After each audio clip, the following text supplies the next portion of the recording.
आज मी सूर्यनारायणांची कथा सांगणार आहे. पूर्वीच्या काळी पृथ्वीवर अज्ञान, आळस आणि अंधार पसरला होता.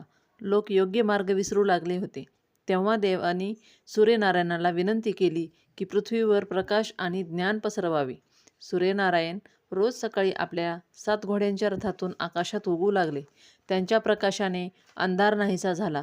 सूर्याच्या तेजामुळे रोग दूर झाले आणि जीवनाला गती मिळाली. तेव्हापासून लोक सूर्यनारायणाला जीवनदाता मानू लागले आणि रोज सकाळी सूर्यनमस्कार व अर्घ्य अर्पण करून त्यांचे पूजन करू लागले. मकर संक्रांती हा हिंदू धर्मातील एक महत्त्वाचा सण आहे. हा सण दरवर्षी 14 किंवा 15 जानेवारी रोजी साजरा केला जातो.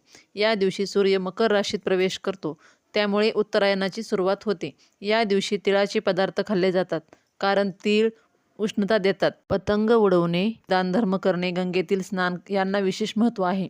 हा सण नवीन पिकांच्या आनंदाचा आणि आपुलकीचा संदेश देणारा आहे.